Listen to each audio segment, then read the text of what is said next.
Hey everybody, it's Randy from the Grawlix podcast, and it is 3:20 in the morning. It's late, but I was about to go to bed, and then I remembered, hey, I should check out the Superior Squad's videos today, um, and those got me thinking. And I have a good, what do you call it, submission for the hashtag SCS challenge. Um, and figured it's Tuesday somewhere still, right? Maybe. But anyway, I'm going to try to keep my rambles to a minimum. And the Superior Comic Show posed the question, what are what's the saddest moment in comics? What's a real bummer? What's a real bummer moment in comics that hit you? But first, if we're gonna talk about sad moments in comics, we got to set the tone right. Yeah. Oh yeah. You feeling it?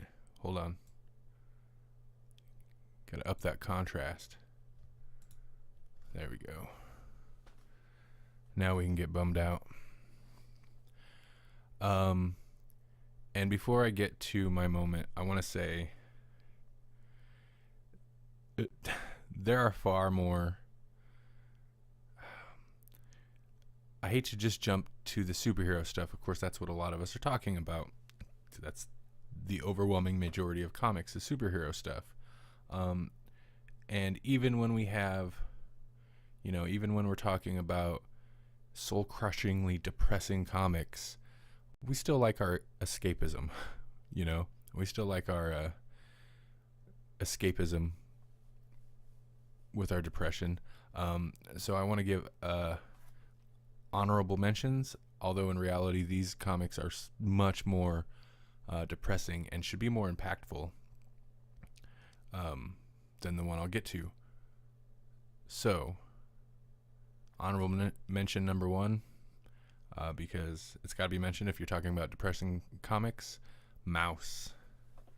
Oh, and I didn't look up an image. 1 second. Trying to do this on the fly.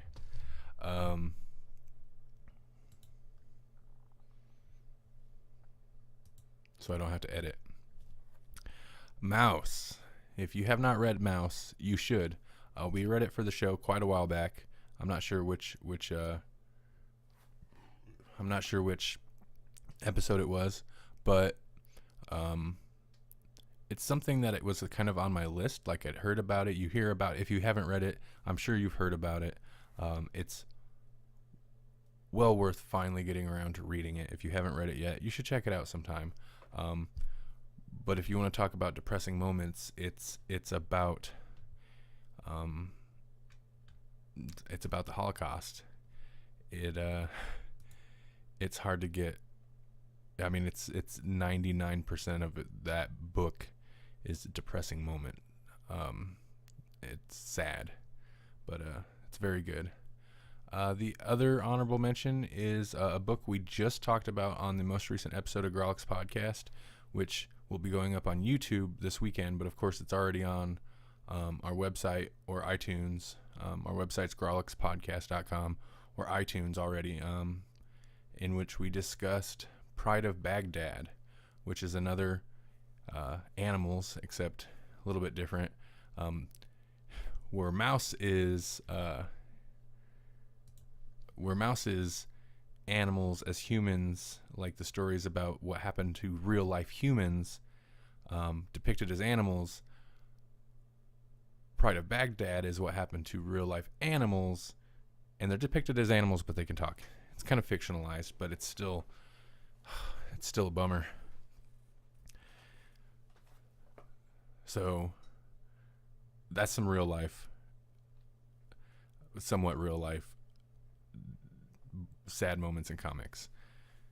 But like I said, you can't. We like a little escapism in our soul crushing comics. So this is my go-to for just like comics that impacted me. That what's the word? Must have been some dust in the air. Almost got my eyes moist. Batman and Robin, number 18, from the new 52 run of Batman and Robin, number 18. I believe it's called Undone. I know this is Requiem here, but now this is just after the death of Damian, which was somewhat shocking if the news outlets hadn't spoiled it before it happened. But it's not the death of Damian per se that's a bummer. This issue deals with Bruce and Alfred's reaction to it. And if you thought Wayne Manor was just a overall dour and depressing, intense place, Wayne Manor, after Bruce Wayne's son has been murdered, it's so heavy. But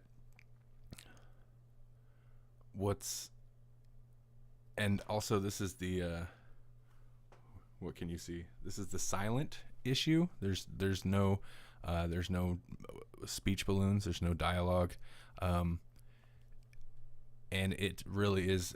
It's fantastic. It's excellently written and depicted. The art nails it. And this run, particularly this issue, but this run in general, is what really sold me on. Oh, you can't see it there. The Peter J. Tomasi and Patrick Gleason creative team. For the most part, I mean, it's a little hit and miss, the series, but Batman and Robin, the new 52 run, is fantastic. But you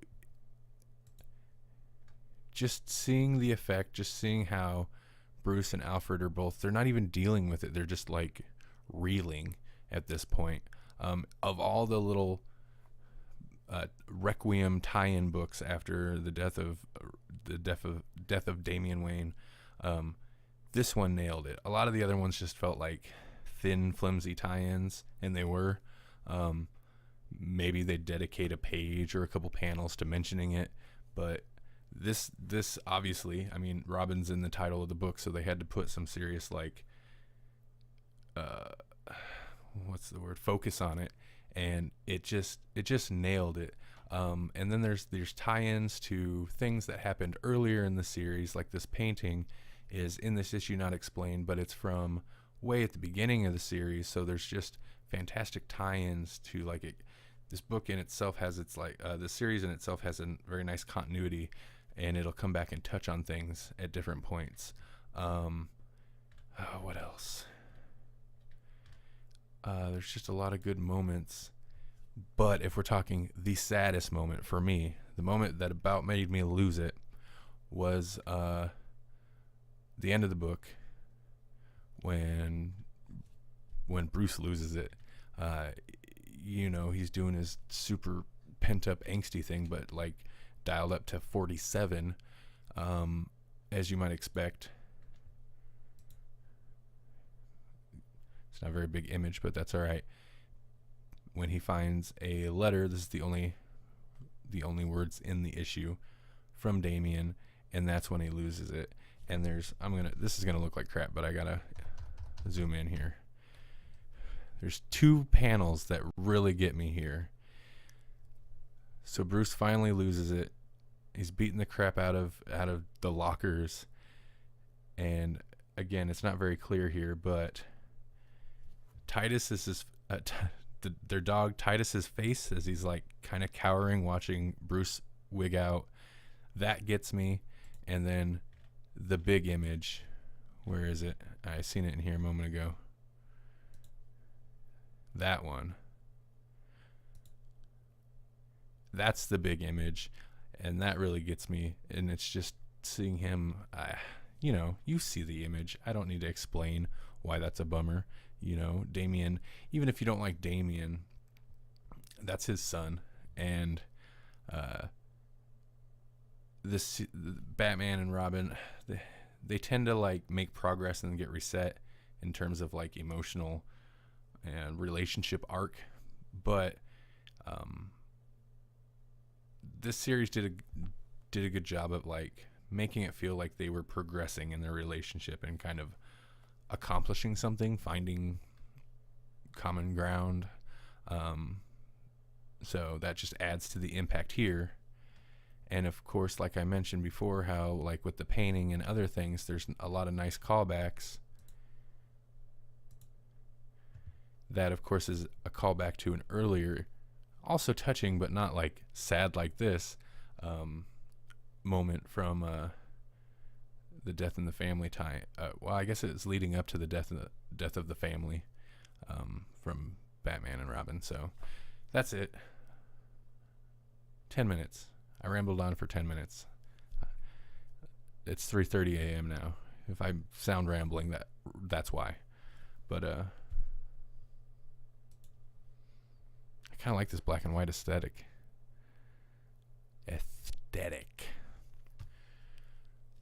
I've been Randy.